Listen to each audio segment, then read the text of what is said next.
Hello, and welcome back to Bible Wits Bible Corner. Today I'm going to be reading from 1 Peter 5, and I would like to thank my mom for this as she suggested I read this chapter. So as I did, I was trying to think of which verses to read, and I finally settled on verses 8 and 9.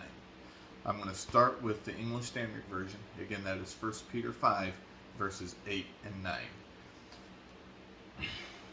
Be sober-minded, be watchful. Your adversary, the devil, prowls around like a roaring lion, seeking someone to devour. Resist him, firm in your faith, knowing that the same kinds of sufferings are being experienced by your brotherhood throughout the world. Okay, now the New Century Version. Control yourselves and be careful. The devil, your enemy, goes around like a roaring lion looking for someone to eat. Refuse to give in to him by standing strong in your faith.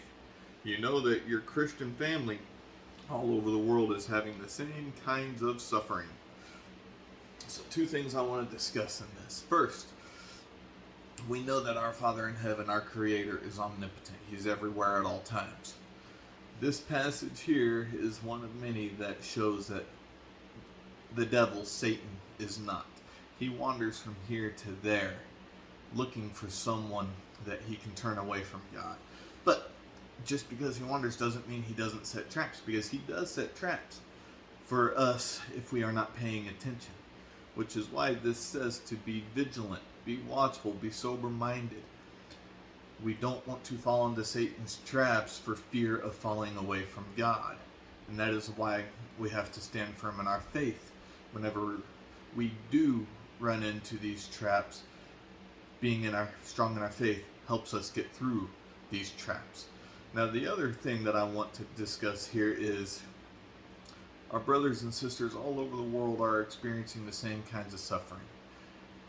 When I was younger, I was a little bit narrow-minded in that, not in the sense of people in different countries. It's not that I didn't think that they weren't experiencing struggles, because I knew they were. I was raised to understand that struggles happen everywhere. My narrow-mindedness was simply that I was focused on my own struggles. I wasn't focused on helping others. So I believe that part of this passage is saying, hey, yes, you're struggling here, but they're struggling there. They're going to be praying for us. We need to be praying for them so that we can all work through these struggles in prayer together. I hope you find encouragement in this. Have a wonderful God-centered day.